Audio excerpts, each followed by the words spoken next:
welcome back after the break. Let's get started with the new topic, IAS 16, property, plant and equipment. As I already told you, we don't have fancy theory components. We have everything in chart format. So let's run through this first. So property, plant and equipment. Fancy name, but we used to call this as fixed asset in our golden days. Plus one, plus one. Instead of fixed asset, they have changed the name as property, plant and equipment. Because name didn't make sense for many assets. Earlier name was what, sir? Fixed assets. Now this table, chair, TV, all this iPad and all, is it really fixed to the ground or is it movable? Can you move it or is it really stuck to the ground? It's movable. Yes. So the name fixed asset they thought is not doing the justice. Hence they changed the name to what? Property, plant and equipment. Simple as that. Property, plant and equipment does not mean only plant and machinery. It includes every asset, every fixed asset. Henceforth we refer to it as property, plant and equipment, or for our class purpose we'll call it as PP. Done. This and all we have done. Left, right, center we have done working for property, plant and equipment. Yes, no? What according to you guys is property, plant and equipment? According to you, what does property, plant and equipment mean? Okay, I'll give you an example. Is cash a property, plant and equipment? Instead of fixed asset, I'll use PP. Fine, no? Yeah. Is cash a property, plant and equipment? No. Is debtors a property, plant and equipment? No. Is plant and machinery a property, plant and equipment? Yes. On what basis are you saying yes and no? You're saying yes and you're saying no to few things. Why? On what basis? How is debtor not a property, plant and equipment, but property plant and machinery is? On what basis did you judge this? So from the first PUC we know, sir, we have done it. Yes, we have done left, right, center. Our mind automatically works. Yes. But is there any logic that you can think of? I'll tell you the logic. We'll see that. Economic benefit to the company. Sorry, sir. That's an economic benefit to the. So he's saying, sir, plant and machinery adds economic benefit to the benefits to the entity. Cash also adds the benefit, no, sir. If you have cash with you, it is definitely a beneficial asset, yes, sir. Why are we doing ACCA? Why do you think I'm teaching ACCA now? Rokka, money, paisa, right? No. Yes, paisa definitely gives you what? A benefit. Alright, no doubt. I mean, so cash is definitely an asset which gives you. Asset means asset ka very definition is what, sir? It's a resource controlled by the entity from which entity will get some benefit. Every asset will give you benefit. We'll discuss the benefit definition also later. Let's not go there for the time being. So that may not be a justifiable answer. Anything else you can think of? Why is debtor or not a fixed asset? We'll stick to one maybe. Why is debtor not a fixed asset or not a property, plant and equipment? 5 minutes. If you can understand the logic of this is okay with you? Fine. Can we learn it this way? Because I like to teach it this way. Standard on. I just don't directly dive into the topic and say, this, that. I don't like to learn it that way. I always see, I go behind why they have bought it like that. This way, if you learn, you'll remember it for a lot longer. And moreover, your paper is such that from F3 you came to F7. Certain concepts in F3 again you are learning in F7. These concepts again you learn it in SPR. Little advanced stage. So everything has a backover or carryover impact. That's the reason if you understand a little logically, maybe it will help you for your next level also. Okay. Somebody is saying, sir, debtor intangible asset, so it is not PP. Somebody is saying debtor is an intangible asset. Oh, what case? Somebody is saying intangible. Okay. I don't think so. Debtors you can see, no. Intangible asset means we've been told in our POC, something which you cannot touch or see, feel. Yes, no, that only we call it as what? Intangible asset. Debtor you can see, no. Now for the academy, you are our debtors because you need to pay fees. Can I not see you? Though you may be hiding behind your camera, still, if you switch on the camera, definitely we can see you guys. Yes. And Papa, these guys still can't. They can't hide behind anything. You can see them. So debtor is not an intangible asset. Okay. It helps in production or manufacturing process. It helps in the production process. Alright. Okay. Somebody he's saying, sir, fixed asset helps in production process. So fixed assets are those assets which helps in production process. Fine. Tata. Indian company, Tata, biggest company, correct, in terms of market cap, yes, or maybe now it's Reliance, either ways. Tata, let's say, sir, they are manufacturers, yes, they also have a corporate buildings. In Koramangala, they have a corporate office where top managing directors and all sit. They are not, it's not a factory building, it is what? Office building. Now, is this office building a fixed asset for Tata? For this Tata company, is this office building a fixed asset? But it is not used in production. Only factory assets are used to produce the goods. Correct, no? But this office building is not used for production. That means, can that be the sole reason? No. Anything else? Correct only. Can you build upon? Correct. One reason is property, plant and equipment are those used in what? production of goods. Or let's do a thing, let's make it a little more interesting. I will give you an example, series of things. You tell me whether it is property, plant and equipment or not. That's all it is you need to do. Can you do so? Alright, so now that you are doing ACCA, you qualified as ACCA. First rank you got. Okay, amazing. Alright, fine enough. I thought, but still you got it. Wonder, but still. Okay, you cleared ACCA with a rank. So you joined a company. Let's say we said Tata, no? So let's continue with Tata. You joined a company known as Tata Limited. Fine. Sir, it is your first day. Okay, let's say Tata Limited told we wanted ACCA ranker, please come. You accepted the offer and your salary is 18 lakhs per annum. 1.5 lakh rupees per month. Tata told I will offer you. So you also very happy. Okay, you joined. First day, you took your bike and went to Tata ka building. You went to the basement, sir. You went to the basement where parking space was there. You saw an ambulance there. In the basement of Tata Limited. I'm giving you a practical example here. Okay, you went to Tata company. In that basement, they have parked an ambulance. An ambulance costs 10 lakh rupees. Whether it is a property, plant and equipment or not. I will give you a list of examples like this. You need to tell me yes or no. That's it. Is this ambulance which is parked in the basement of Tata company a property, plant and equipment? Yes or a no? Yes means if you say I'll write, just keep typing or speak up. It's okay, online. Why or a no? That's all you write. What do you think? Yes or no according to you? Whatever is your gut feel. We'll see later. Right, wrong answer, we'll see later. First we'll do the analysis. Yes or no now? Yes sir. Sir, you put a bouncer first time only. Okay, we'll take it as yes sir then. Okay. Fine sir. You reach the basement, you saw the ambulance. Next to the ambulance there is a lift. It's a 10-storied building, there is a lift. Okay. This lift, you got to know that Tata Limited had spent 3 crore rupees to construct. Okay. Is this lift a property, plant and equipment for Tata Limited? Is this a PP or not? Yes sir. Okay. So you got onto the lift, you came to the, okay, no problem, whatever is your feeling. Okay, you went to the, got the lift, came to the first floor, receptionist area. Receptionist is sitting there. Alright, you saw that there is a huge furniture. These big companies when have fancy furniture, nice furnitures they have. They had spent about 50 lakh rupees for a set of furniture on the receptionist area. It's not in the production area. Receptionist area, they put a nice furniture for how much? 50 lakh rupees. Is this a property, plant and equipment or not? Why or no? What according to you? Yes or no? Yes sir. Online they're saying yes. You also? Okay sir, what else can we do? Nothing we are understanding, we still is saying yes, no. No problem. So, you were sitting in that furniture, suddenly your manager came to you and said, welcome on the first day, come I'll show you around. So again you got into the lift, you came into the 4th floor, that is your working station, let's assume. When you walked into the 4th floor, sir, you saw that Tata company has centralized AC. They have centralized AC in their building, they had spent 5 crore rupees to construct this AC. Is this a property, plant and equipment or not? I'm not telling whether this should be added to building cost. I'm not worried about all that stuff. You just need to tell me a simple answer whether it is a fixed asset or not. That's all. Is this centralized AC for which 5 crore has been spent a fixed asset or property, plant and equipment for Tata or no? Yes or no, sir? Yes, sir. Okay. So you were just walking around the 4th floor bay, saw the centralized AC around. Then your manager told, come we'll meet India division head. First day, we'll meet the India division head. You went to that India division head cabin. In that cabin, you saw that there is a painting. In his cabin, there is a painting, fancy painting. You got to know later that the Tata had spent 10 lakh rupees for that paint. Aesthetics, no. Big companies means they spend small amount, they don't spend. If you buy it from national market, maybe you can get the same thing for 100 rupees. But they spent 10 lakh rupees for that painting. So, is this a property, plant and equipment? According to you, painting. This is okay? This way of learning, is it okay with you? Yes? Or just definition if you want. Just definition 1, we can do it. That also is okay.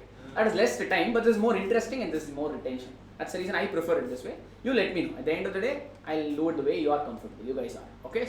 So, is this painting 10 lakh fixed asset or not a fixed asset? PP or no? No idea. So, just like 50-50, yeah? Okay. Yes or no? Okay. He's saying both. Sir. We don't. No problem. Alright. Alright. I'll cut short. There'll be hundreds of things. If I go on half an hour, we'll be speaking about this only. Alright. So, just maybe one more. While you were working, you saw that Tata company has a gym room. They also have a sports room for which they had spent 1 crore rupees. Normally, big companies have gyms and sports equipments within their premises only. And Tata spent about 1 crore for gym equipments and sport equipments.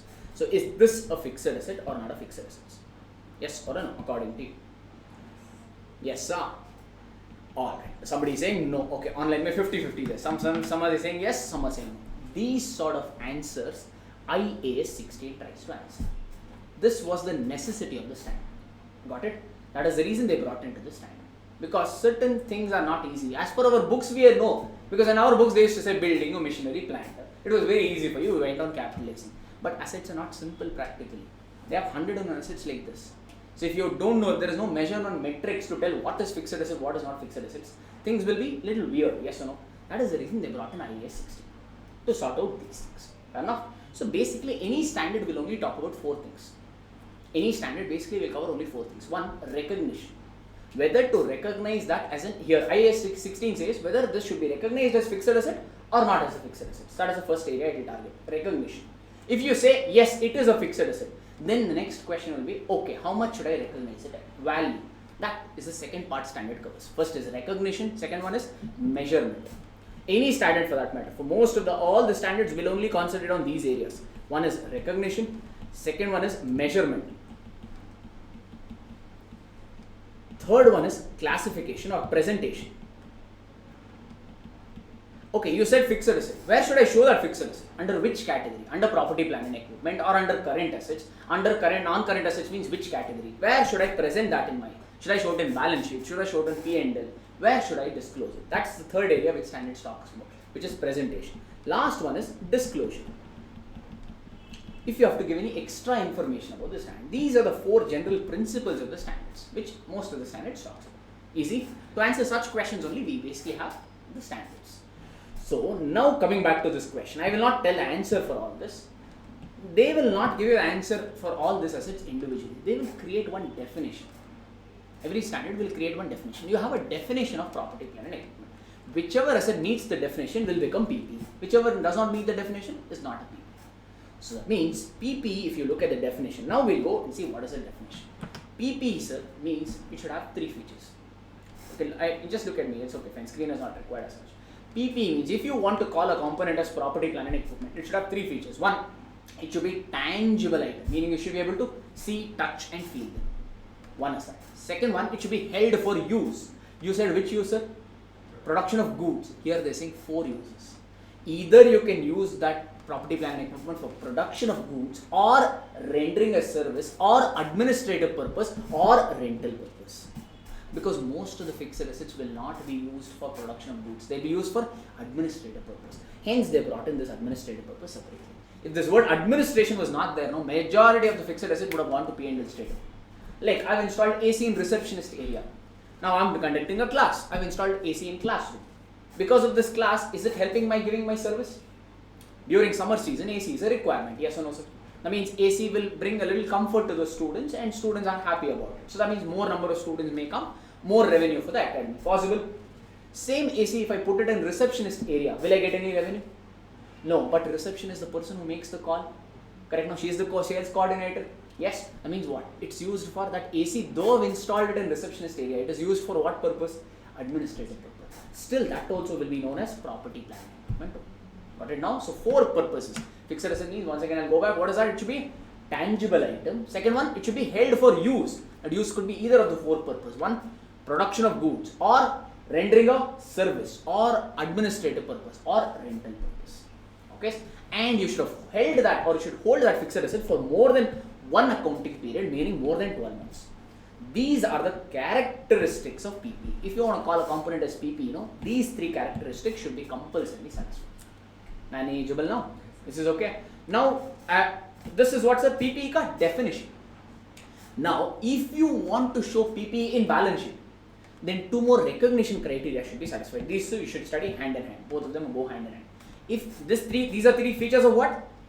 Characteristics of property, plant and equipment. But if you want to show that PP in balance sheet, 2 recognition criteria should be satisfied. One is, there must be some future economic benefits to the entity, which for our class purpose we'll call it as FEB.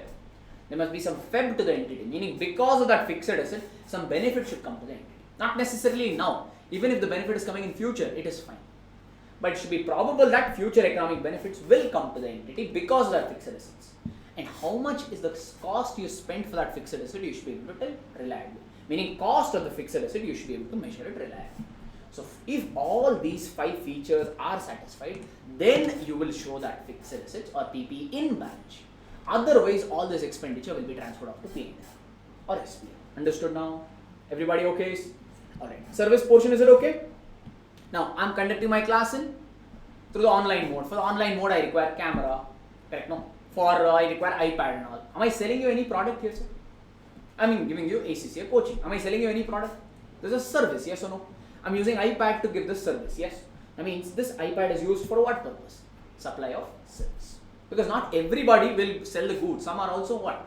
Suppliers of service. So fixed assets could be used for supply of service also. Last one is what, sir?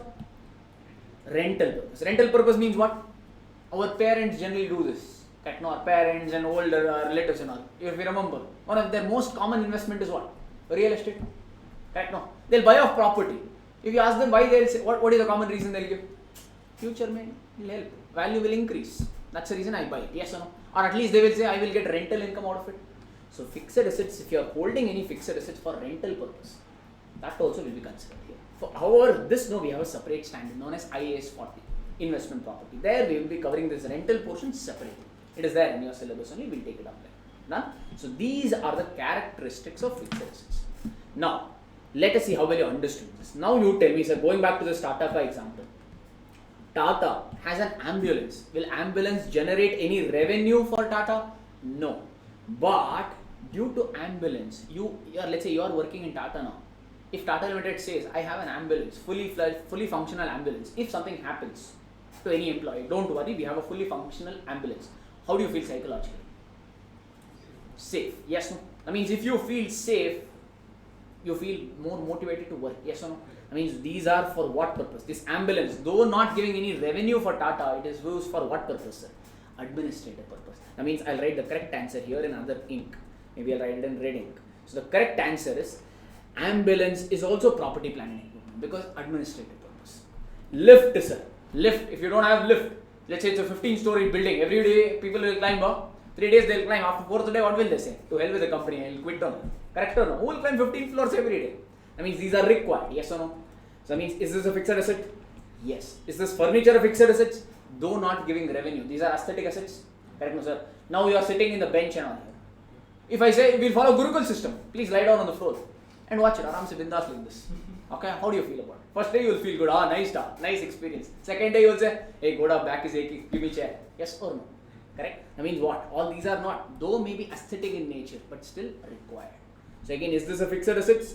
Yes. Centralized AC, very much yes, fixed assets. Painting also, administrative purpose, again fixed assets. Meaning everything here is a property, plant and equipment. Though none of them are giving revenue, but everything is used for administrative purpose. That one administrative purpose captures the whole thing like this. Like this, you need to classify. Manageable. Done? So now is this clear now? I think I've answered the example also. Any doubts on the online sector? Excuse me. Okay, definition is important. Let's because it answers a lot of things. Let's revisit that. What can we tell out of definition? I said 5 features. What are those? If you want to call a component as PP, there are 3 features. One is it should be a tangible item. Second one, it should be held for use. The usage could be either for production of goods, renting of service, or administrative purpose or rental purpose. And that you should hold that fixed assets for more than one period, one accounting period, meaning more than 12 months. If these 3 are there, then it becomes what? A property, plant and equipment. But if you want to show that PP in balance sheet, 2 recognition criteria is there, which is what? FEB and cost measurement. Meaning because of that property, plant and equipment, some benefit should come to the entity. And what is the cost of that fixed asset? You should be able to measure it reliably. Manageable? Yes, okay, so now if somebody asks you fixed assets, you will not say this. You will say what? You will tell them with definition. No, that is the intention I spent so much time. Got it? Now that you know definition, I will give you one more case. Now will you answer properly? Okay, alright. Sir, IPL season, correct? IPL season? Which team you support? CSK, yeah. CSK. Talai, yeah. Okay. Talai fan it seems. Okay, CSK ka major player is what, sir? Talai only, which is what? Dhoni. Let us say CSK pays 15 crore rupees to play IPL. Assumption, I don't know the exact value, I'm just assuming. Done, sir.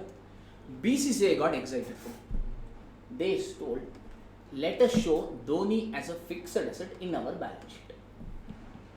BCCI wants to show Dhoni as property, plant and equipment as worth 15 crore. Can you show? Can you show? Now let's go back to the definition. What is the definition? Tangible item. Can you show Dhoni? Can you see Dhoni? At least I can see. At least in India, though, it is visible. Other countries, I don't know. Visible. So yes, it's a tangible item. Second one, held for use. So Dhoni is giving service. Correct. No? So BCCI is using Dhoni for some service. Yes. Alright. So second definition satisfied. Held for more than one accounting period. Dhoni is playing since many years. Let's assume that 2 more years contract is there with Dhoni. Assumption. Now that I know that he has taken retirement, leave that for the time being. If you don't like Dhoni, substitute with Kohli maybe. Okay, right? So let's say 2 more year contract is pending. That means will he play for more than 1 year now? Yes. So 3 definition criteria satisfied. What is 2 recognition criteria? Future economic benefits. He won the World Cup. He created such a traction. Correct? No, almost everybody is a fan of Dhoni in a way in India. So is there any benefit due to BCCI because of Dhoni? Very much yes. Huge, humongous. Probably cannot quantify. Yes. Third one is cost measurement. They told CSK paid 15 crore. I will show 15 crore. Cost is also measured. Looks like everything is getting satisfied. So can BCCI show Dhoni as a property, plant and equipment worth 15 crores is the question. Yes or no? Sir, definition saying yes, but hard to say no. Correct, no? That is our recap. Yes, online, anything, online is saying no. You have to tell me why no. Yes, no is okay. No means why no. Okay, correct answer is no. I'll only give you an answer. You cannot show us fixed assets. Alright? You cannot show it as property, plant and equipment. Why according to you? Think. Because gone are those days where you should just mug up and learn it. That's the way. Account should never be learned like that. Accounts is meant to be what? Question. Alright, if you question, either you learn it from me or you learn it from somebody. But if you start accepting things this and on, it'll become a mug up subject, which I never teach like that, nor I don't like that. Any which way. So IPL is not played for 2 years, somebody is saying. But BCCI will play now. IPL, he's saying, he or she is saying it will only be paid for 2 months. I'm not talking about IPL here. I'm talking about BCCI. BCCI will organize matches every year, no sir? Every year. So that means Dhoni will play for 2 years, let's assume. Because BCCI has a contract with Dhoni, let's assume. Any other reason? You're not giving me a main reason. Can you show human being as an asset? Can Tata Limited show Ratan Tata as a fixed asset? Can Reliance show Mukesh Ambani as a fixed asset? 100 crore rupees. Tata Limited want to show Ratan Tata as a fixed asset for 100 crore. Can they show? No. Why? Sir, though it looks like all the features are getting satisfied, it does not satisfy this. It is not tangible item actually. This should be, the books will say tangible item, this should be tangible assets. It's not a typo. Generally this is what tangible asset. The human beings fail asset criteria, sir. Human beings fail asset definition. What is that? Sir, you have 2000 rupees Gandhi note with you. Right? You have it in your wallet. Can you use it for whatever purpose you want? Can you use it for whatever purpose you want? Yes, you can Udafy that, throw it off, tear it off, give it to somebody, whatever you want you can do. Correct? Can you also prevent me from taking it or snatching it from me? You can tell it, hey, mine. Yes or no? Like that you can say. That means, is it within your control? Is that 2000 rupees ka Gandhi note within your control? Yes. Meaning you are getting all the benefits and you are able to exercise control over it. Can BCCI exercise control over Dhoni? Can BCCI tell Dhoni, instead of wicket keeper, you become left-hand bowler? Can they tell her that? No. And if Dhoni wants, he can retire tomorrow also. Possible. That means companies don't have control over human beings. So that is the reason it is not an asset. Because you don't have control. It fails the control feature. That is the reason we don't show it as fixed assets. Got the thing now? So that's the reason every books will say human beings are not assets, human beings are not assets. Because control features fails. You don't have control over it. That's the thing. Manageable, I think now. Okay, awesome. Can I proceed further now? So first we have covered what PPE ka? Definition. Next we have covered what? Recognition criteria. Can we get to the third thing? Initially, recognition. Initially, if you buy any fixed asset or property, plant and equipment, you will show it at cost. Let us say I buy a machinery at 10 lakh rupees. At what value will you show that machinery at? 10 lakh only. Because 10 lakh is the cost. Yes or no? Correct. So initially all property plant and equipment will be shown at cost. The cost for this purpose includes three things. Cost for the purpose of property plant and equipment includes three things. One is purchase cost. That is self-explanatory. At whatever value you buy a fixed asset for, that becomes your purchase cost. Actually, these two are not there in your books. I have gotten as an extra feature. If you buy any fixed asset and if you get any trade discount means what, sir? Now, you liked one shirt. One shirt ka price is 1,500 rupees. Okay. Now you ask the vendor, I want to buy 100 shirt like this.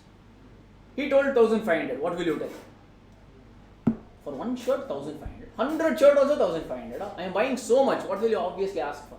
Hey, give me some discount. Correct? So the discount given at the time of purchase or sale, we call it as trade discount. So at the time of purchasing any fixed asset, if you get any trade discount, we don't pass any journal entry for trade discount. It is deducted from invoice price itself. You must have heard about this in your PhD. Yes, no? So if there is any trade discount, reduce that.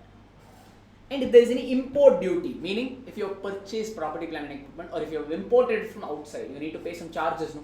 Correct? So that we call it as import duty. If they have paid anything, add it up. Yes, Charan, you are showing your hands. You can speak up, sir. It's okay. Show of hands is not necessary. If you have any doubt, directly speak up. It is okay. Or chat. I may not be able to see your hands. That's the reason. Huh? Go on, sir. Sir, you told human is not considered an asset, but there are people right up as entrepreneurs in the balance sheet. Sorry, sir? You say that humans are not considered as assets, but Okay. the owners of the company, they write up as the entrepreneur's salary paid, which is made on the profit that is not a fixed term. So what do you how do you consider that? So the salary that you pay to a director is an expense, no, sir? You don't show that in balance sheet, no, do you?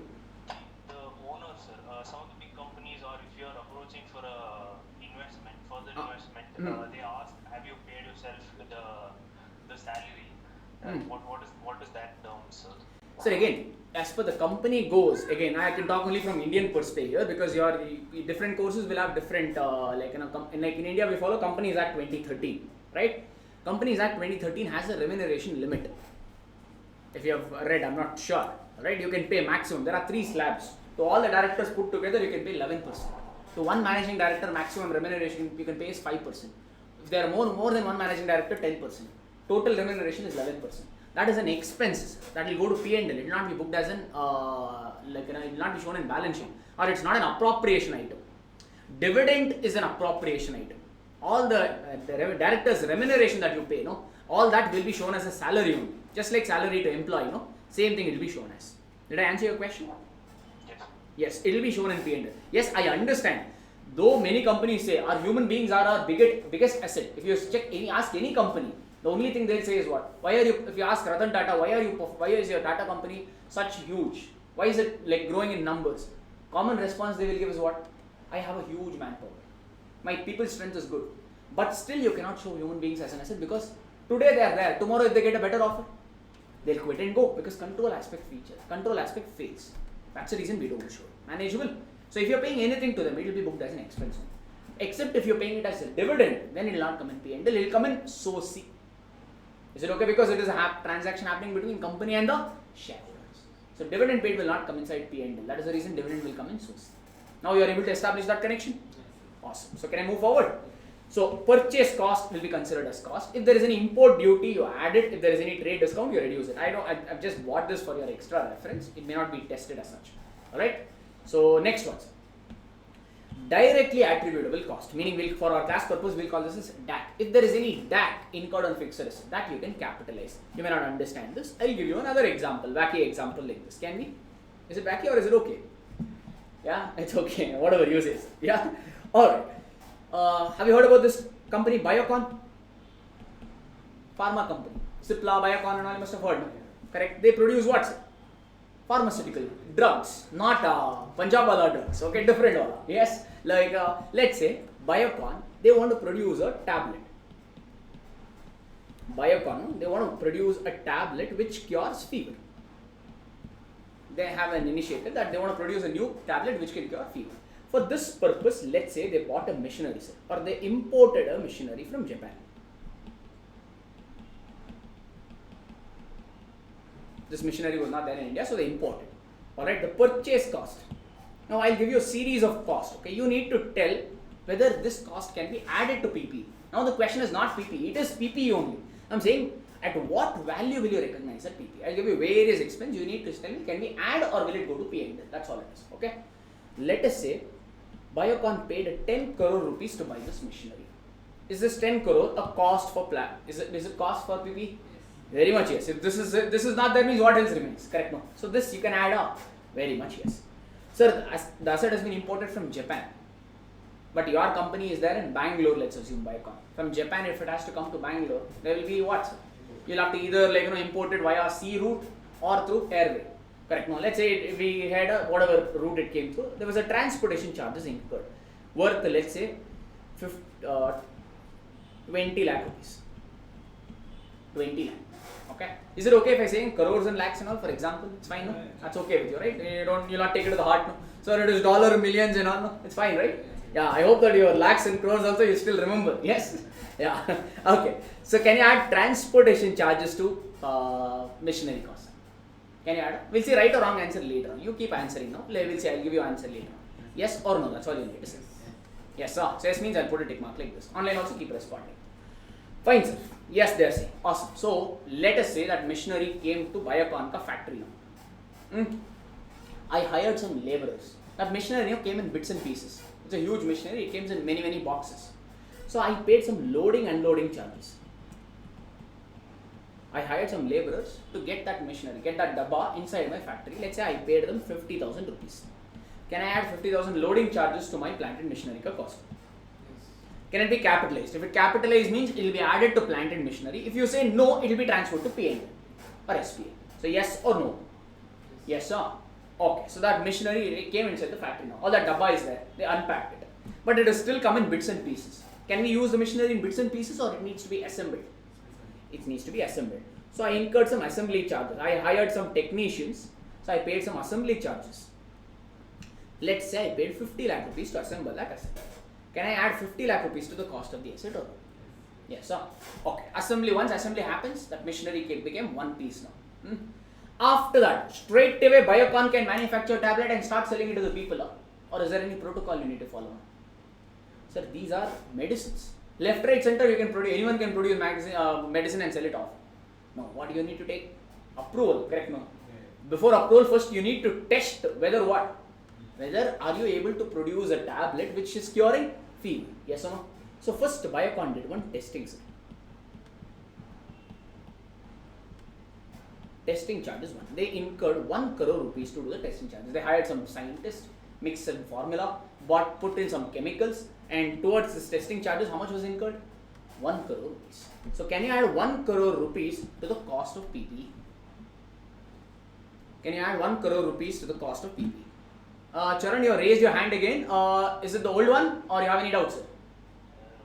I mean, the answer is no for it. No problem. You don't have to show your hand, sir, because the screen is a little small. Okay, so you can directly answer. Speak up. Absolutely no. Okay. So you are saying no, is it? For which one, sir? Testing charges, is it? Testing. Okay, he's saying no. Alright, how about others? This is saying wacky example it is. Whatever you want to write, we'll see later. Yeah. Alright, testing charges 1 crore this time. Sir, after testing charges, what will you check? Test means what, sir? Only two results. Pass or fail. Fail. After you did the testing, you got a tablet. You tested the tablet. Instead of curing fever, it is giving headache. Result. Okay. Unfortunately, some wacky things happen in India. Yes. So it is not curing fever, it is giving you headache. That means the test is failed. Can you sell this tablet up? Because their intention was to produce a tablet which cures fever. That failed. Now they changed the setup team. They hired some new scientists. They incurred testing charges too, this time for 50 lakh rupees. Okay. Can you add this 50 lakh rupees to the cost of PPE? Sir. Yeah. It's not failure. He's saying pass or fail. Okay, this time pass. This time pass. You did second testing. Second test you got a result that you required. Charan is saying still no, sir. I am like this. Once I say no means no only. I will not change. Okay. Charan is like that. Okay, no problem. Others, what do you say? Yeah, it passes. Yeah. He's saying if it pass means I don't want to say no. I want to say yes. They say okay, fine. Difference of opinion. Done. Alright, while all this drama was happening, there was a receptionist. Okay, she was around sipping her tea. Okay, and watching all this process, what nonsense is happening. Okay, that receptionist, I pay a salary of 1 lakh rupees. Tata pays 1 lakh rupees salary. Can you add 1 lakh rupees receptionist salary to plant and machinery ka cost? No, this pakka no. This pakka. Only one answer we got to know. With surety, this should not be added. Yes. Alright. Sir, why did I give you all those examples? Is to explain you DAC. The term DAC. DAC means what? Directly attributable cost. So if you incur any directly attributable cost to bring the asset to the management intended condition. Now let's go back. Sir, Biocon purchased this machinery for what joy? So that they can produce a tablet using this machinery which cures what? Fever. That means till that machinery can produce a tablet which cures fever, if you are incurring any cost on that machinery, it becomes DAC. DAC means what? Cost incurred to make the asset management ready. What is the management intention here? For what intention do they buy this machinery? To produce a tablet which cures fever. So till that stage is reached, any cost if you are incurring on the machinery will become DAC and it can be capitalized. Once that stage is reached, henceforth if you are incurring any cost, asset is already functioning the way you want, henceforth any cost should be transferred to P&L. See, they use one term but you are able to answer so much out of it. Is this okay? Can we test our example once again, or you want me to repeat that, or got it? Got it? Can we look at the answers, or you want me to repeat? Anyone? Online folks especially.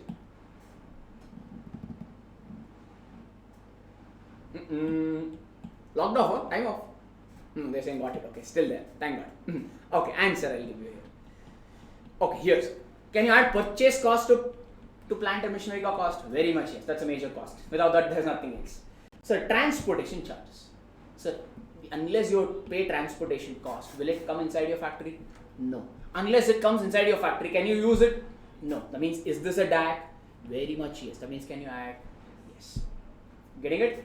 Now, loading charges. Why did you pay? To get that unassembled machinery into your factory, correct? Unless you pay that loading charges, will that dabba come into your factory? No. That means, again, is this a DAC?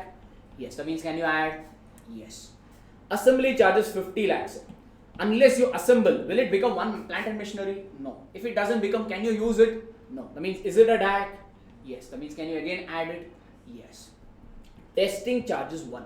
Sir, funda is not test failed or passed. Funda is what? Has it reached what? Fever curing capacity stage. Did it that stage reach in testing 1? No. At testing 1 stage, were you able to produce a tablet from that machinery which cures fever? Not yet. That means, is that stage reached? Not yet. That means even this can be added.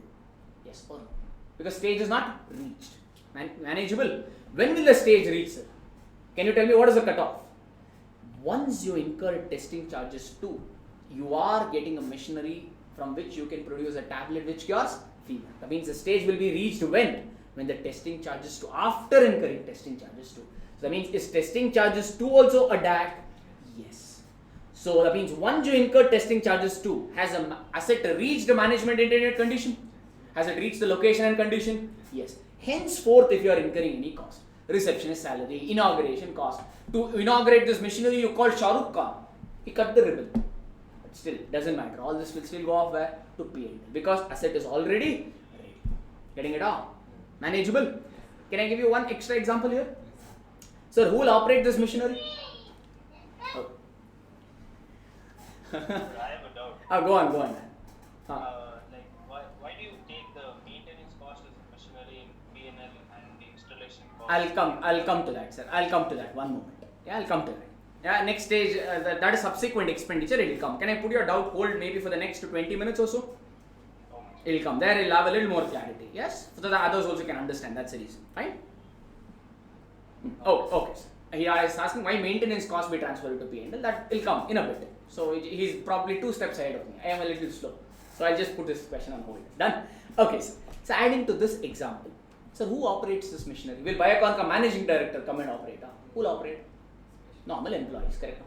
But if this is a sophisticated machinery, you have to give them training, correct? Let us say you gave training cost to the employee. You spent 10 lakh rupees as a training cost and to the employees. These employees will operate this machine. Can I add a training cost to my cost of machinery? So you already drew the line. So heart is saying no, but mind is saying yes, sir. Yes or no? What do you think? Yes or no? What should I write? Yes or no? Somebody saying yes. Somebody saying no. Why? Sir, when will you give the training? After the machine is ready, no? So by giving this or by incurring this 10 lakh, your employee will become ready to use the asset. Asset is already ready to use. By incurring this training cost, you are not making the asset ready, you are making what? Person ready. So like training cost, if you imagine airline company, they will give training cost to employees, correct? No. By giving training, no, pilot will get that pilot course. That will make what? Pilot ready. Aeroplane is already ready, correct? No. So that is the reason. This training cost of employees will not be capitalized. It will transfer off to P. Getting it? It was a corresponding thing which came to my mind. I answered that. Manageable. So the cutoff is here in this example, fever curing stage. That cutoff is reached at testing charges too. Henceforth, if you are incurring any cost like receptionist salary and all, where will this go off to? Can you capitalize off? No, this will be transferred off to P. That is the fund. This in simple term, standard uses the term directly attribute. They use only one line. They don't write all this example. They say one word. Any directly attributable cost incurred to bring the asset to the present location and to the condition so that it can operate in a manner as intended by the management. This is the word actually section uses. Basically, any cost incurred to make the asset management ready becomes DAC and it can be capitalized. That is what I am trying to decode. Okay, so far. So DAC also becomes part of your cost. So purchase cost can be part of your cost. DAC also can be part of your cost. Third component of cost is dismantling cost.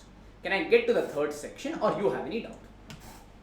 If you have any doubt, you can ask. Otherwise, I will get to the third section. Then we will look at, I think we will stop here in terms of concept. Then we will apply it in one of the 2 or 3 problems. So that immediately we will kind of get a little more understanding of it. Fine now? Can I proceed or any question is there for me? Physical? Nothing? They're saying you are only answering so much. We don't have so much doubt on it. Yeah? Anyways, online also I'm thinking fine. Yes. Alright guys, so dismantling cost. Present value of dismantling cost should be added. This some books will also, our Indian scenario we call this as DSR cost, decommissioning and site restoration cost. Your books will call this as dismantling cost. Now what is this basically? Can I give you a small example? Okay. Even if you say no, you'll stop. You'll anyway go on. Okay sir. Some of you have a college, recently cleared out of college. Huh? Yeah. Some of you are still, which college you cleared out sir? Christ. Christ here. Kerala it means Christ correct no? It should not be Christ it should be Kerala I guess, that college. Okay, which one? F&A, which one? No, BCom regular. Normal BCom regular, is it? Okay, no. Okay, sir is saying, I forgot your name again, sir. Eldo, okay. Let's see, ELDHO, correct? Okay, I got it right. Eldo is a Christ pastime. Okay, I didn't require Eldo. Okay, let's take Christ example only. Why I don't know why I wrote Eldo. Done, sir. Sir, in your college campus, though people say, Christ management says, you should not use the cell phones. Do the students follow that? Now, the moment they say left, right, center, more we'll start using, correct? Now, sir, if you want to use a cell phone, you should get the network coverage. How do you get the coverage, sir? Telecom tower, correct? Now, tower is the one which catches the signal, yes? So, I think most of you are using Jio. Jio Dandanadan, I think, yes? So Jio approached Christ College and they told, boss, there are many students and many faculty and other members who are using my connection. I would like to install telecom tower on your terrace. On your college building or terrace, I would like to install a telecom tower. Fine enough? For 5 years. Because the life of my telecom tower is 5 years. Christ told, what's in it for me? Why should I give you permission? Jio told, okay, hang on, I have not finished my sentence yet. They told, I will give you 1 lakh rupees per month rent. If you give me permission to install telecom tower in your building, I will pay you how much? 1 lakh rupees per month rent. Now Christ management said, this is a good deal. Anyway, terrace I am not using. Fine, let's let them off. Okay. Jio also told, no problem. But Christ people got a slight doubt. They said, you're saying life of this tower is 5 years. I'm curious, what happens after 5 years? Jio told, I will airlift that telecom tower and take it away. Christ management asked, what will happen to my building? Because if you check, telecom tower, is it just kept like that or is it fixed to the ground? Wind, air, everything it should sustain. That means you should fix it in such a way that it doesn't move, correct? No? It should be really fixed to the ground. So if they airlifted or if they removed after 5 years, will the building be same or will be damage cost to the building now? There will be some damage cost to the building. Yes or no? Correct? Christ people told. What will happen to the damage charges? Geo told. Christ told, sorry, I will not give permission. No, Geo told, no problem. I will pay repairs. You give me permission. After I remove this telecom tower, no, whatever repairs is there, I will set right there. Let us say this repairs comes to 50 lakh rupees. Manageable? Is it okay? Telecom tower ka value, let's say, is 1 crore rupees. One telecom tower is worth 1 crore rupees assumption. Can you add this 50 lakh repairs charges? Why did you incur this repairs? To uproot this telecom tower, meaning to take off this telecom tower. You are incurring this repair charges. Can you add 50 lakh rupees repair charges? Can Reliance transfer it to their SPL or should it be added to telecom tower? Telecom tower is a property, plant and equipment. Yes or no? Because unless you install telecom tower, can Jio give service to the employee? Can Jio give mobile service? Not necessary. It's not possible. That means this telecom tower is used by Reliance Jio to render a service. So is it a property, plant and equipment? Yes. What is the cost of that property, plant and equipment? 1 crore. There is a repairs. When will you incur this repairs, sir? Now or after 5 years? After 5 years, Reliance feels they will incur. They are estimating that you will incur a value of 50 lakh.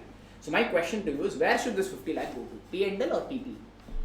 Should it be transferred to P&L, meaning SPL, or should it go to property planning? Did you get the answer? Yeah, got the case? What do you think? Yeah. P&L. So this scenario we call it as dismantling cost or DSR cost. Did you get the meaning of the term dismantling now? Okay. Meaning you are dismantling an asset. Due to that dismantling, you are incurring some cost. Now, yes, your mind is saying, sir, this is repair, sir, it should be transferred to P&L. Logically, you think from the standard perspective. How does the standard work here? Sir, standard says any directly attributable cost. Can you add up? Any directly attributable cost, can you capitalize? Yes. Now you think. If Reliance Jio says, no, I will not incur the repairs, can they install the telecom tower in Christ management or in Christ campus? Can they install it? Can they install it without incurring? If they say no to the repairs, can they install this telecom tower in Christ campus? Not possible. That means, unless they install this telecom tower, can they give the service? No. That means there is a catch here. That means this repairs is directly connected with what? Telecom tower. It is a DAC. Because if you don't incur this, can telecom tower function the way Reliance wants it to function? Not possible. You cannot install it at all. Hence, this is also a DAC. So why didn't we call this as directly a DAC? Because normal difference between a DAC and this one is, sir, DAC will be incurred when you buy a fixed asset, correct? No? Installation charges, all these are directly attributable costs, correct? No, sir? When will you install an asset? In the previous example, sir, when did you incur assembly charges? When you bought the machinery, yes sir. You bought the machinery, you assembled. That time only it incurred. But look at this example. You are installing the telecom tower when? Today. But when are you incurring the repairs? Today or after 5 years? Sir? After 5 years. Hence they have made a separate category for us. This also can be capitalized. But the catch here is, you are doing the accounting, telecom tower accounting today or after 5 years? Today. Correct? But are you incurring this 50 lakh today, sir, or after 5 years? That means, is this 50 lakh a present value or is it a future value? It's a future value. If you add 50 lakhs to telecom tower cost, would it be right? No. Because are you incurring 50 lakh today or after 5 years? Your parents would have told you, remember, in our zamana with 100 rupees, so many things we used to buy. Now with 100 rupees, one chocolate also we don't get. Correct? Now they say that money has become mehengai, so much bad gayi and all that, they keep saying. Yes or no, sir? Yes? Same funda here. If 50 lakh rupees is a future cost, will the present value of that also be same? Huh? So you find out the present value of this. Let's say that comes to 38 lakh rupees. There is like calculation for that, leave that. I'm assuming the present value comes to 38 lakh rupees. What the standard says is 38 lakh rupees you transfer it or you add it to the cost of fixed assets. Because unless you incur this cost, your asset cannot function the way it should. So this you can add it. So, but we are incurring 50 lakh as the repair cost, yes or no? I mean, is there any difference between these two? Or how much difference? 12 lakh. This is nothing but time value money ka interest cost. Time value money interest, where will it go, sir? P&L. So 12 lakh will be transferred to P&L as finance charges. This we also refer to as unwinding of interest. We have a topic known as financial instruments where we will be doing this in detail. If you want one example also, for now we can take it out. But did you get the overall funda? That is what I have written in one word here. Present value of dismantling cost should be added. Some books will also refer to this as DSR. Went in or too much hyphen down. Too much or okay. Online also okay, sir?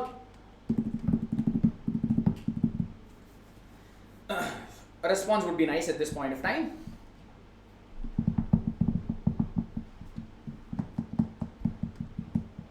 Yes, awesome. So we saw what now till now PP ka definition, PP ka recognition criteria, what and all is the cost for PP we saw, correct? Now we saw cost inclusion. There must be some funda for cost exclusion also. No? So these are some costs which should not be which should not be included in P&L. It should not be included in PPE cost, meaning it should be transferred where, sir? These costs should be transferred off to P&L.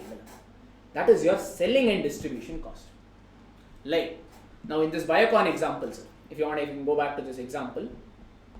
Sir, once Biocon produces this tablet which cures fever, what will they do? They'll keep the tablet with themselves or they will sell it up.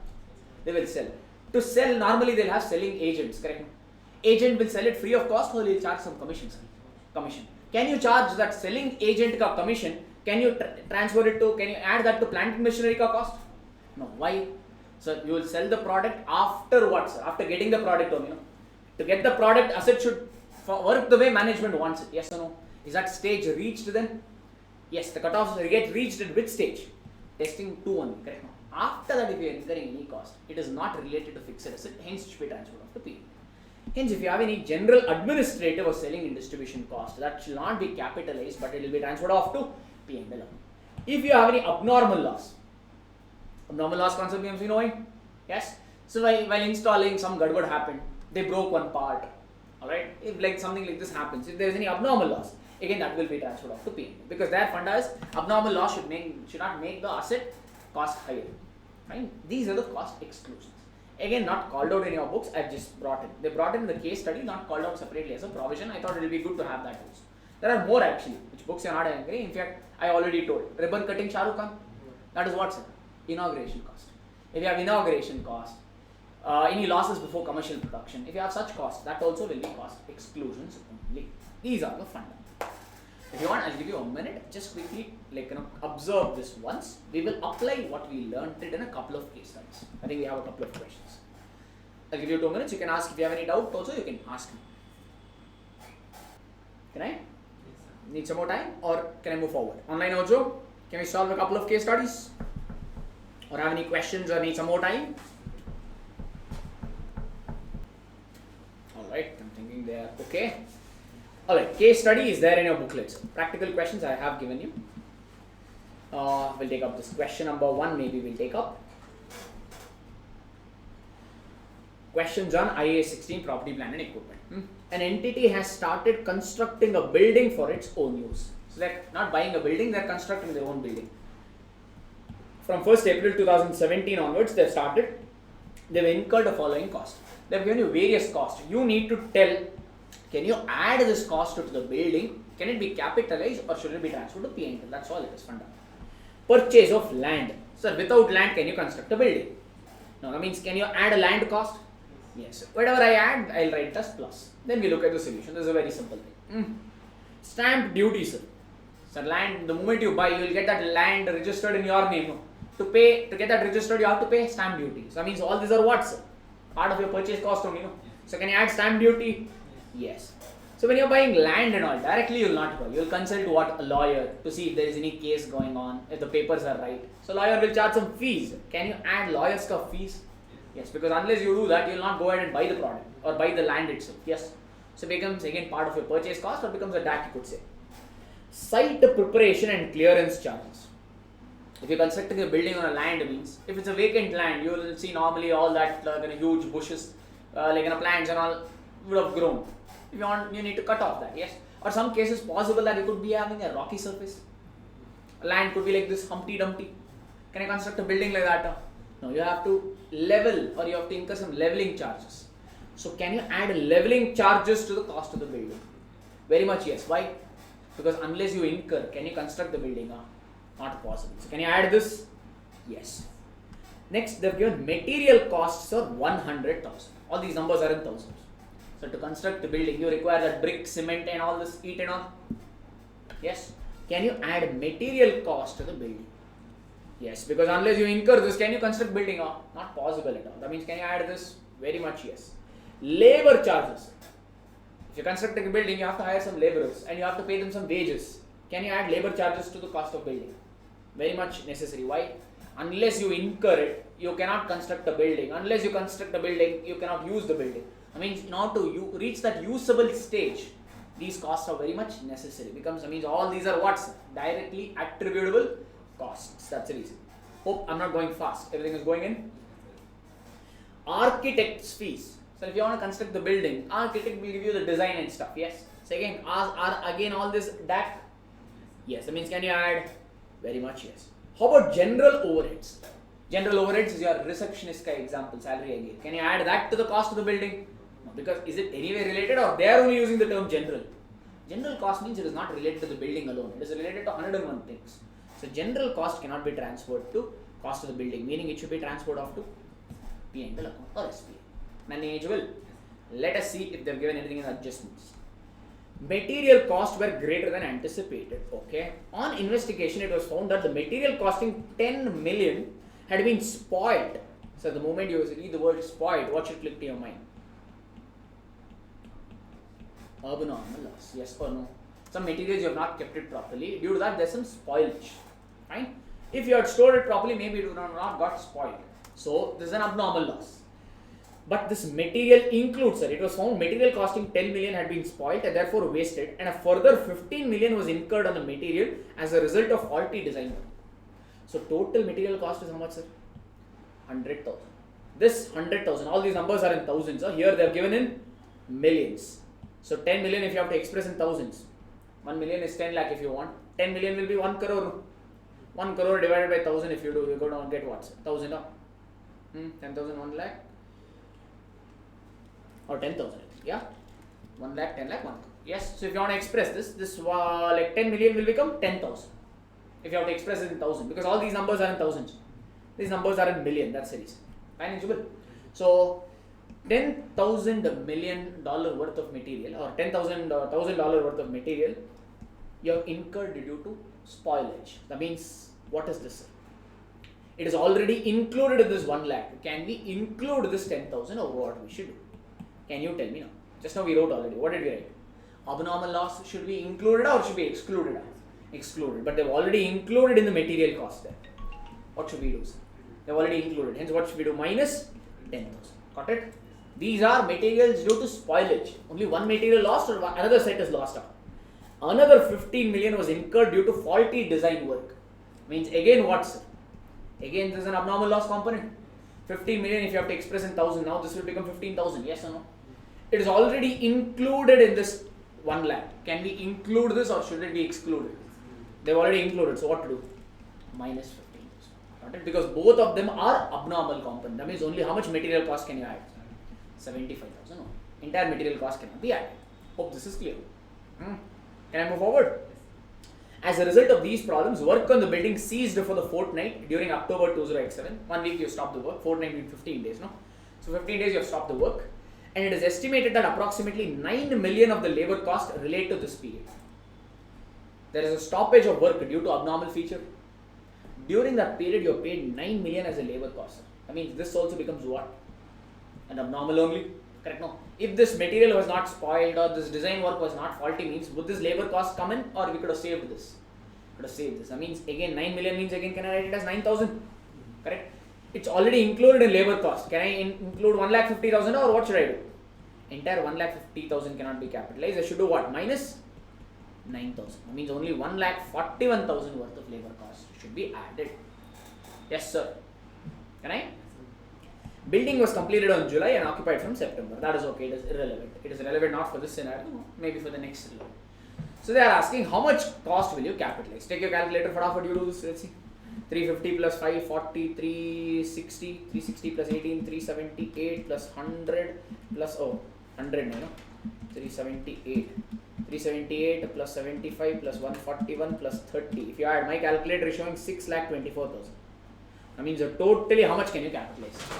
6,24,000. Check the answer. Have they taken 624 off? That is the answer. Total you can capitalize is 6,24,000. This is simple enough. That we don't have to present. Yes, no? Manageable. Simple funda of DAC they are testing as such. If you need a minute, I'll give you a minute, or if you have understood, I'll move on.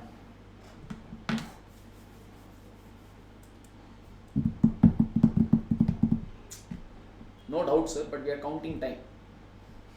When will we get out of the class? Yeah.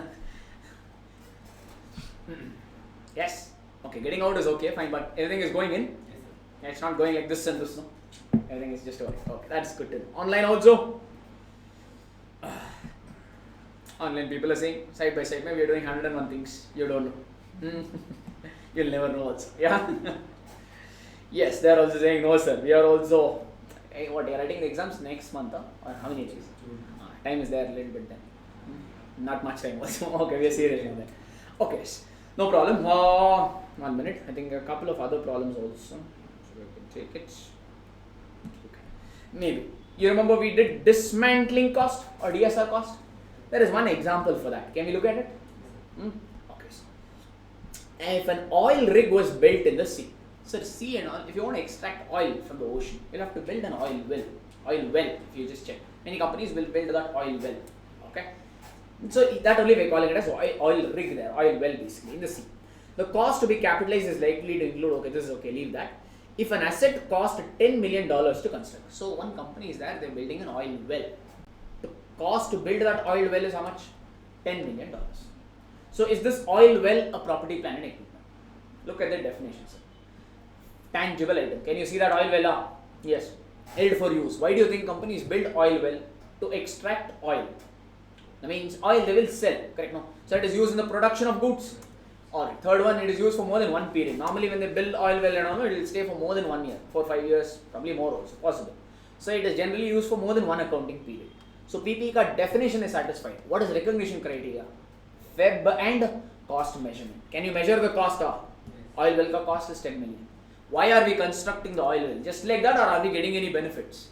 We are getting the oil. Company is able to extract the oil which they are selling. So that means they are getting some future economic benefits. Yes, sir. So is it PPE?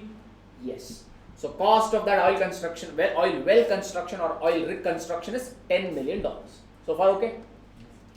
Okay, sir. Now if we just check, is oil, sea and all any company's property? If Reliance says, I want to build an oil well in the Pacific Ocean, let's say that it comes under within India or Indian Ocean, let's say it falls within our border. Government of India will give free permission. What will they say? Boss, fine, no problem, you are a big company, I will give you permission to do trading, no worries. But once your activity is over, let's say activity gets over in 5 years, take off that oil well, restore my seabed, correct? The corals and other things, seabed will be damaged due to this oil well construction in the sea, yes or no? Correct? What will the government tell? Repair that damage, yes or no? And Reliance has to do that. If they say no, I will not incur the damage, will they get permission to construct that oil rig? No. That means what, sir? This is again what? Dismantling cost or DSR cost. Got it? This is to dismantle what here? In my example, the dismantling cost was related to telecom tower. Here the dismantling cost will be to remove that what? Oil well. Yes, no? Correct? So they're saying it would cost $4 million to remove it in 3 years. After 3 years, this oil will have to be removed, and the removal cost they're saying is $4 million. So one question to you, can you add a $4 million to the oil well cost? Oil well is your property, plant and equipment here, or oil rig. Oil rig is your PP. Can you add $4 million to the cost of this oil rigs? No? Yes? Yes or no? Can you add a amount you leave? Can you add? Very much yes. Why? Because this is a dismantling cost. But can you add $4 million? No. Why? Because are you incurring that $4 million now or after 3 years? That means this $4 million is a present value or is it future value? It's a future value. Can you add future value of the DSR cost or dismantling cost to the present value? So we need to find out the present value of 4 million. Yes, no? That is the first step.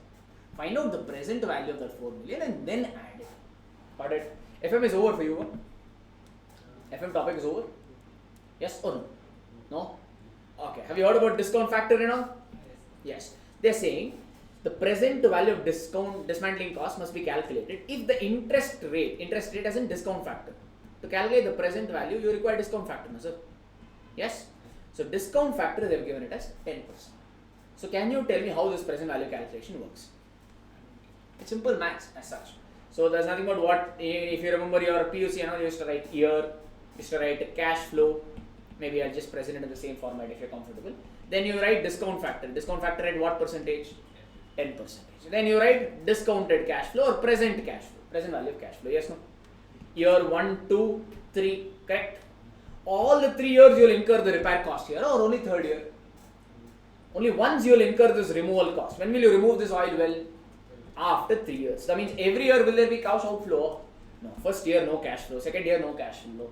Third year how much cash outflow you will incur, sir? This company has to incur how much? 4 million. 1 million is 10 lakhs. No, so can I write 4 million as 40 lakhs? Will that be okay with you? Yes or no, sir? So discount factor, there is a small formula if you remember. What is the discount factor formula, sir? 1 divided by 1 plus I whole power n you can write, or 1 divided by 1 plus R whole power n you can write. I is for interest rate, R is also interest rate. Some books use I, some books use R. Whatever you're comfortable, you can use this. This is a discount factor calculation.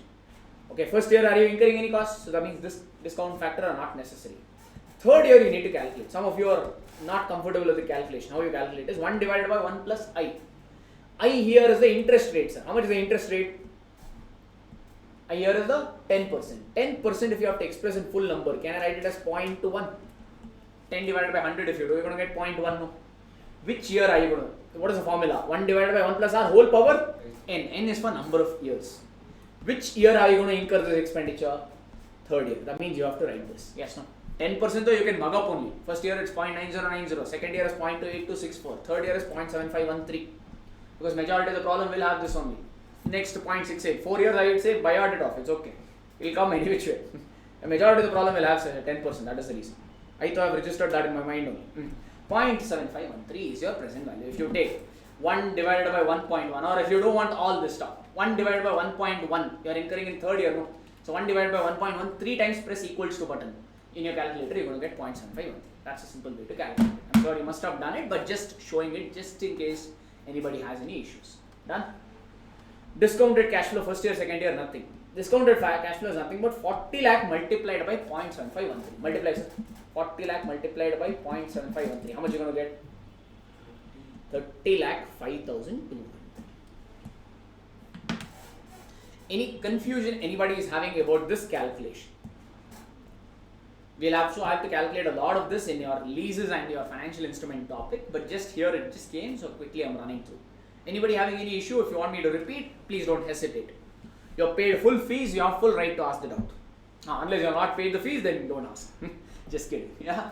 Yes. Are you okay with this? Online also? So can you tell me the meaning of this, sir? What does it mean? What does this mean? What is this 10%? What is this 40 lakh? What is this 30 lakh? In layman terms, somebody asks you, what is the meaning? So this is present value, that is future value. Or a simple way, normally how I look at it is, if you have 30 lakh 5,200 rupees cash with you today, if you have this much cash with you today, if you make any investment, and if that investment gives you 10% return, I know at the end of third year that investment ka value will become 40 lakhs. Meaning take 30 lakh 3005 200 euro, add a 10% 3 times, plus 10%, plus 10%, plus 10% if you do, you're going to get 39 lakh 99 912, which is nothing but 40 lakh. So if your investment gives you 10% return, that investment ka value at the end of third year will become 40 lakh. So basically 40 lakh is a value in future at the end of third year. Its value now is 30 lakh 5,200. So this cost will be added to the cost of the oil well or cost of the oil rig. Did you understand? That is what they've written here. Present value is 30 lakh 5,200. That means what will be the PP cost? Can you tell me now then? To construct this oil well, you paid how much? 10 million. 10 million is what? So 1 million, 10 lakh, 10 million means 1 crore. No? 1 crore to construct the oil well. Dismantling cost ka present value is how much? 30 lakh 5,200. That means totally cost of PP will be 1 lakh or 1 crore 30 lakh 5,200. This will be your cost of PP initially. So, but you are paying 40 lakhs in future. So the difference between these two is nothing but time value money ka interest cost, which you will book it as finance charges. I have brought it in here, the journal entry. For the time being, I will not look at it. When we do the lease accounting, I will explain you this again. Fair enough? For the time being, I brought in that journal entry. Again, all this is not there in your books. Fair enough? I bought an extra for your reference. Done? So this one, I'll put it on hold. It's not required. Journal entry for the time being. Later on we'll look into it. Manageable. This unwinding of interest, which financial instrument topic might be there. So far it's okay. Leave that portion now. Maybe it will become a little high funda. Play with it. It's okay. Done. Now already it's become high funda. Now something is there. Sir. I don't believe in skipping. I don't know all this they're asking too much or not, but still we don't know what and all get covered. It's better to be prepared for everything. Prepare for the worst. Expect the best is my funda. So everything we will do. Okay. No worry. Easy only. All these are. But definitely all this will be tested in your SBR for sure. It's in fact simple concept at SBR level. Okay, so okay so far. Let's quickly 2 minutes may recap whatever we have learned and then proceed. Next new concept, couple of new concepts are there. We'll learn that, couple of case studies, and then we'll wind up for the day. First we learned PP means 3 definitions. What is that? Tangible item, held for use. Held for use could be either production of goods, rendering service, administrative purpose or rental purpose. Usage should be for more than one period. That is a PPE card definition. PP has 2 recognition criteria. One is what? FEB. Another one is cost measurement. Done? Alright, that is over. Next, initially all PP are recognized at what? Cost. Cost for this purpose has 3 things. One is purchase cost. If you have any trade discount, if you will reduce that. If they have any import duty, add it. If you have any DAC, DAC means directly attributable cost. Why do you incur DAC? To bring the asset to the present location and condition. To make the asset management ready, basically, whatever cost you are incurring, that we call it as DAC. Can you add DAC to the cost of PP? Yes. Can you add dismantling cost? Yes. To the full value or the present value? Present value. Find out the present value of decommissioning or dismantling cost and add it to the cost of PP. Right? That is all we have learned so far. Okay? Alright. So can I go further? Excuse me. So we have covered till 3 pointers. Let's get to the next one. Next cost is subsequent expenditure. Fine. Alright, maybe I'll only cover these 2 first day. No? Maybe I'll only cover these 2 concepts, then I'll wind up for the day. Done? Maybe these 2 concepts, and we have 2 case studies or 2 or 3 case studies relating to this. That much only we will do for today, and we'll wind up whatever time it is. Okay? We'll see. If it is already time up, then we'll wind up. Okay. Initially, you will measure the PP at cost, sir. That's all, or in future also, like after booking also, there will be some expenditures. After you buy the asset also, there will be some expenditures, yes or no? So what will you do for subsequent expenditure is the question. What they are saying is, if you are incurring any subsequent expenditure, let's say you bought a machinery, or let's take a rational example. Sir, all of you, some of you guys would have been driving a bike or a car. Car or a bike, you should give it for monthly or at least 4 or 5 months once you give it to service. Correct, no? Service to the mechanic. Will he do it for free of cost or you need to pay money? Pay money. So service cost you are incurring. Will you add service cost to the cost of the bike or will you transfer it to P&L? Somebody asked the question also. Remember earlier. Why sir? Why repair cost should go to P&L? Why the DAX should be capitalized? Sir, why routine repairs is transferred to P&L is by incurring, let's say you are incurring a service cost on your bike.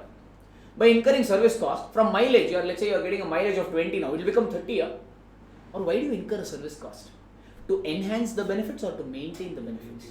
Normally, routine repairs are incurred not to enhance the benefit. They will not give you enhanced benefits. They will help you in maintaining the benefits. Hence, those routine repairs will be transferred to P&L. But if your repairs is in such a way that, let's say you replaced an engine. Bike engine had got damage and it's not working fine. You replace the engine. Now will you get the same benefit or vehicle will be more smooth now? It will be smoother, you will get more mileage, you will get more thumb. Yes or no? That means now you are getting same benefit or are you getting enhanced benefit? So if you are getting enhanced benefit, then subsequent expenditure should be capitalized. Else it will be transferred to P&L. So there is no thumb rule that subsequent expenditure, there is no thumb rule that repairs cost should go to P&L, nothing like that.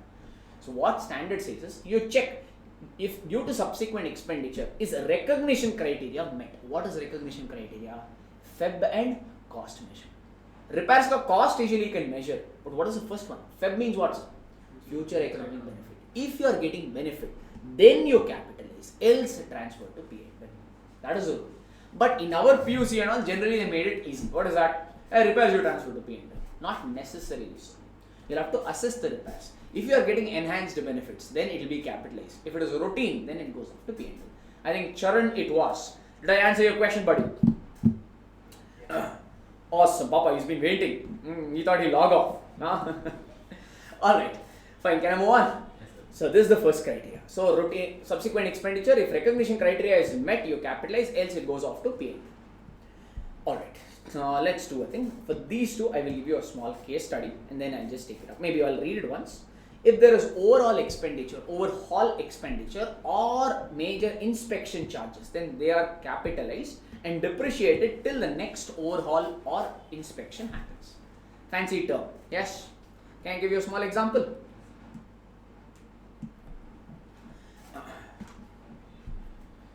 Sir, Air India, have you heard about this? Air India Airlines is there, no? Sir, let's say they have an aircraft, Boeing aircraft they have, let's assume.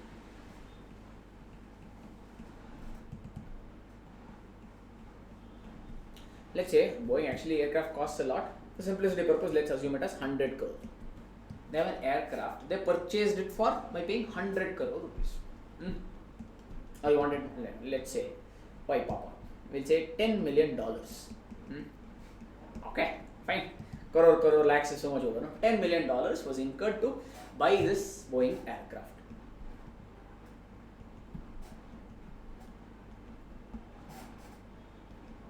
Excuse me.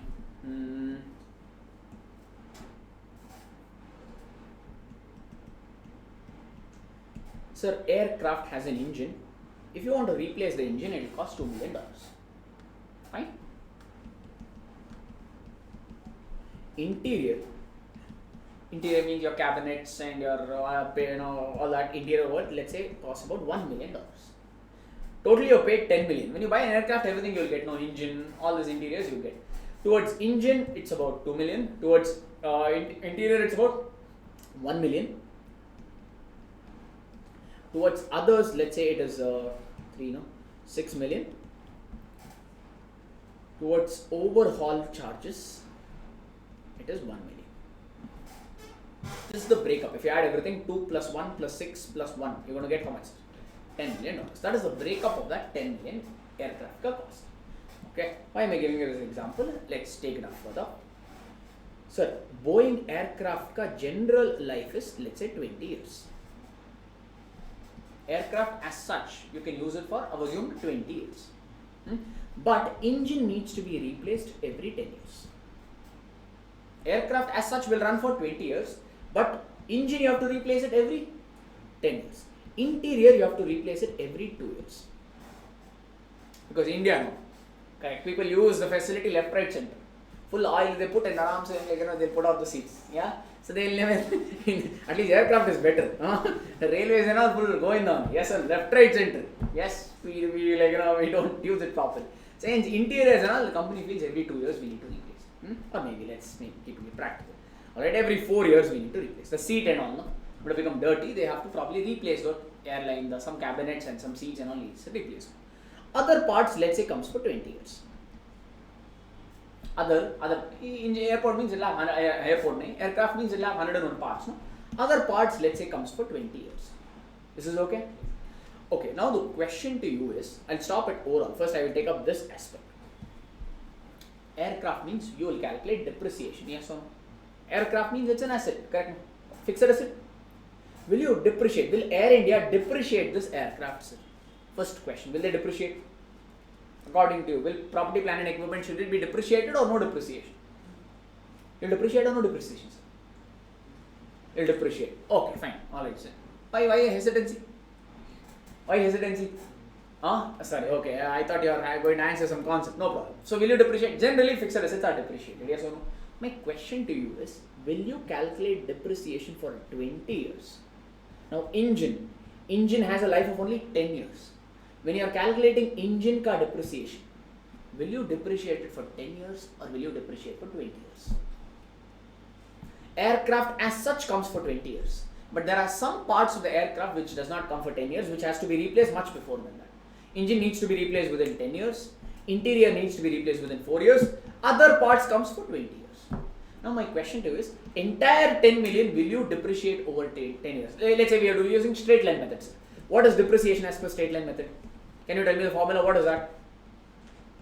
Straight line method.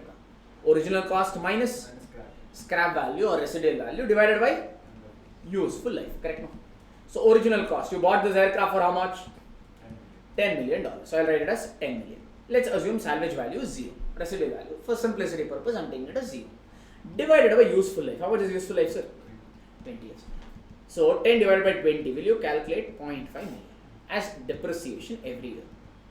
Will you calculate like this, or will you calculate depreciation for each part separately?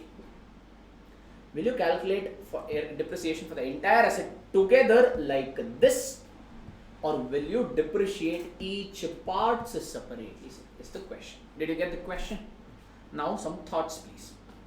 If it is too much, if you feel, then maybe after this I'll wind up. What do you think? Too much? Is it going online?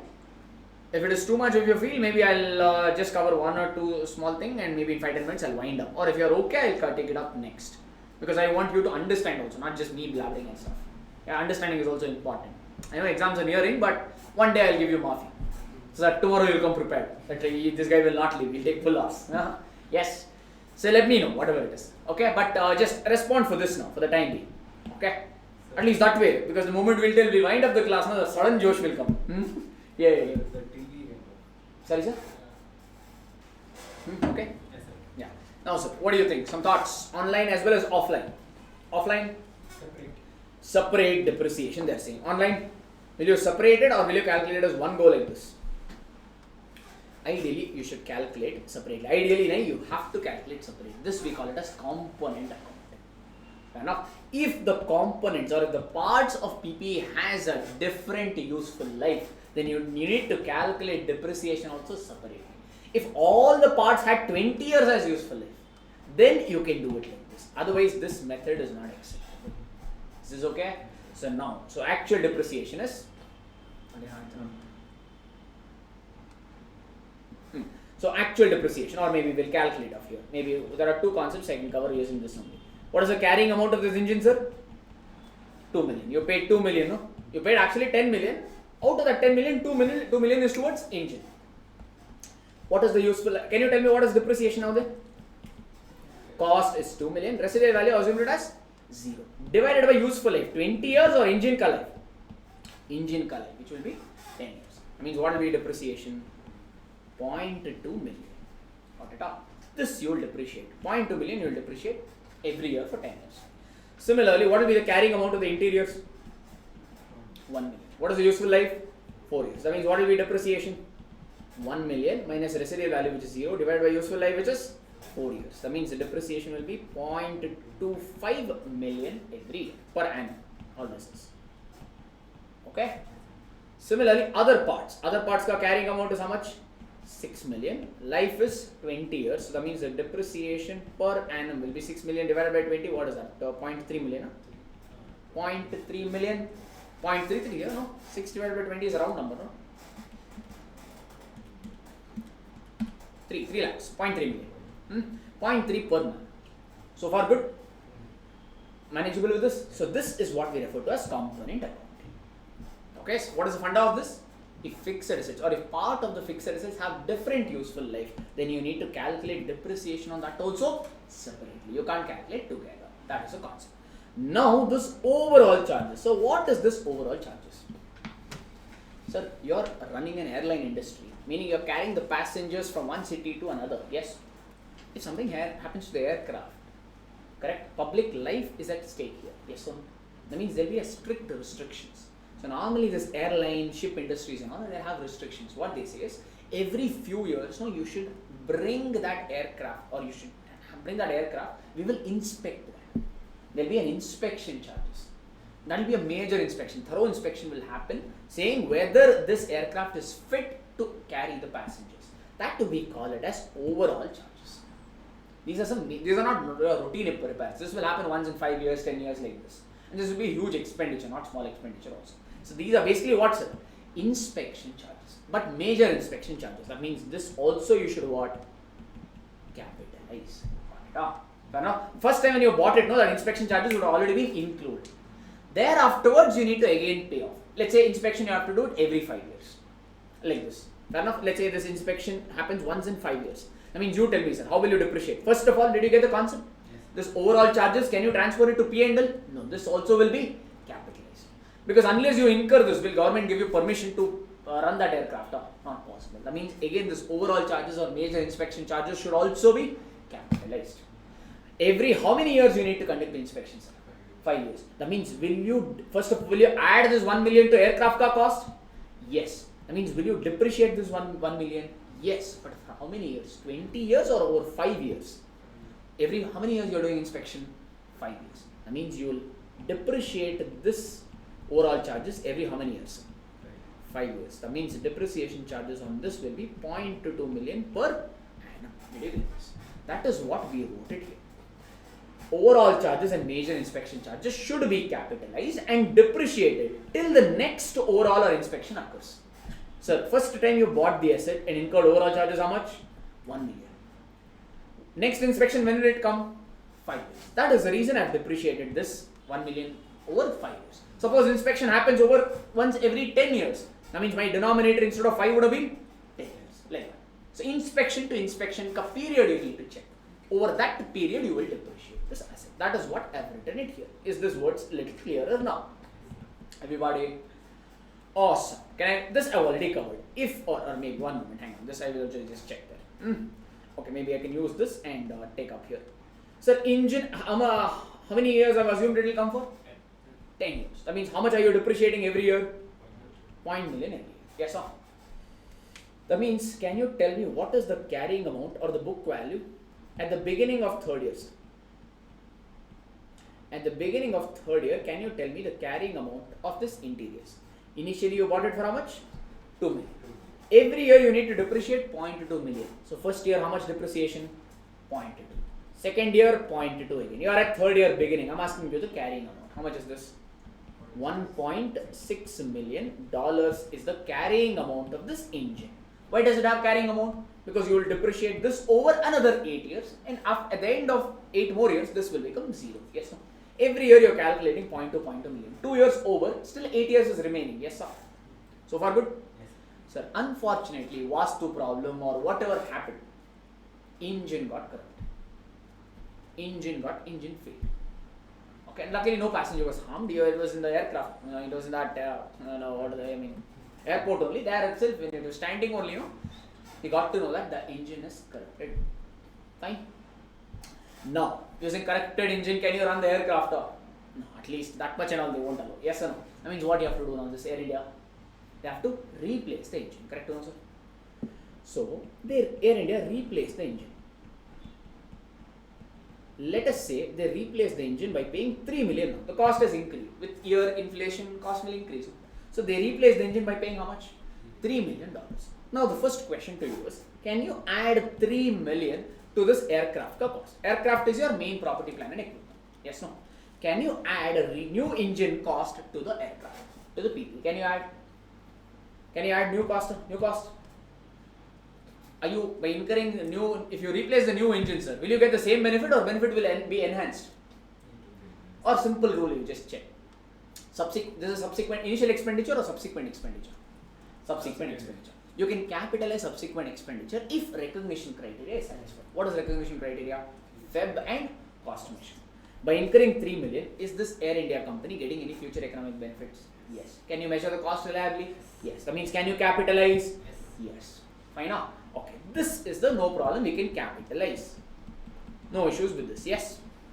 Now, standard say, okay boss, I'll allow you to capitalize this, but hang on. Is old engine there in the aircraft or it is removed? So both the engines you can fit on. Only one engine, yes or no? If you fit a new engine, means old engine you need to remove it, yes or no? So is the old engine physically there in the aircraft or it is taken away? It is taken away, yes or no? Do you still have the carrying amount of old engine remaining, sir? You used to depreciate engine by how much? 0.2 million every year. How much is yet to be depreciated, or how much is the carrying amount of the engine yet to be depreciated, sir? 1.6 million. What the standard is? New engine ka cost you add. But this is the carrying amount of the old engine, no? Is the old engine there or gone? Since the old engine is gone, this you need to cancel from the books. And this is logical, yes or no? As long as you have the aircraft has the engine, old engine, you keep that value in books also. The engine is physically removed. The book value of that old engine also should be removed as such. That means what you have to do here, 0.6 to 0.6 million you need to reduce 3 million you need to add. Is this okay? That is what I have written here. If any part of the PPE is replaced, here in my example I took it as engine, then add a new part cost of the PPE, add a new part to the cost of the PPE. However, deduct the carrying amount of the old part. Old part you de-recognize, new part ka cost you add. That is what I have written it here. Is this concept okay? That is what I just proved it to you with the help of an example. Done? Alright. If you are incurring any routine repairs or general repairs and maintenance, then it will not be capitalized but it will be transferred off to P&L because you don't get any enhanced benefit. Benefits are maintained generally, hence it goes off to P&L. This is about subsequent expenditures. Alright, this is a fun one. Alright, now I'll give the choice to you. Or 1 minute, hang on, let me just look at the problem. If there is any quick problem relating to this, I'll cover it off. Okay, maybe this one I'll just quickly do it off. This is a related. So question number 3. You tell me, for 2 minutes, this is. A piece of machinery has an annual service cost. Annual service cost means what, sir? Your bike or routine repairs. That means moment you read that, you don't have to even read it further. Can you capitalize or should it be transferred to P&L? It should be going off to P&L. Yes. So annual routine repairs is $10,000. During most of the recent service, it was decided to replace the parts of an engineering. So you are replacing the old part. So that it will work faster and produce more units. That means, are you getting any enhanced benefits? So this is an initial expenditure or subsequent expenditure. So is recognition criteria met? You're getting FEB and you're able to measure the cost reliably. The cost of the replacement is 20,000. So what you should do for this 20,000? Should it go to SPL or should it be capitalized? This 20,000 should be capitalized. So it is a capital expenditure. Okay. But however, this 10,000 is a routine expenditure. It will be transferred off to P&L. Got it? That's this question. All right. Leave. This one is related to another one. We will see later.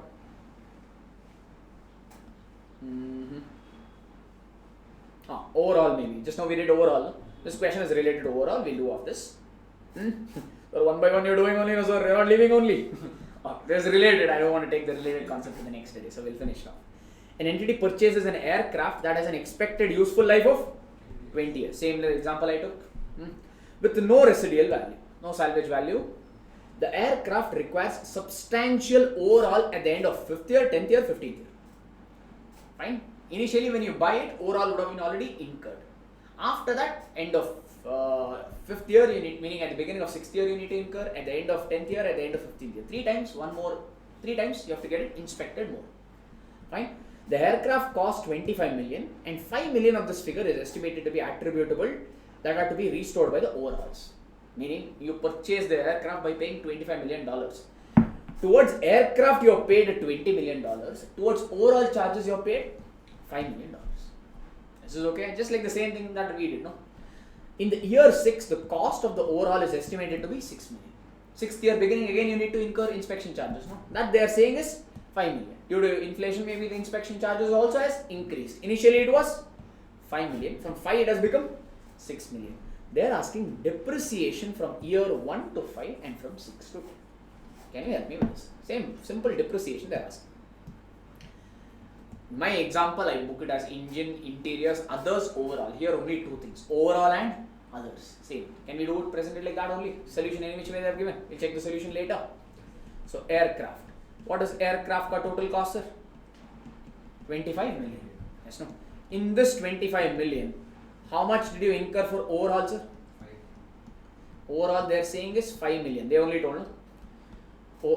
Attributable to overall is 5 million. That means towards others, how much is it, sir? 20. Others is 20 million. Got it?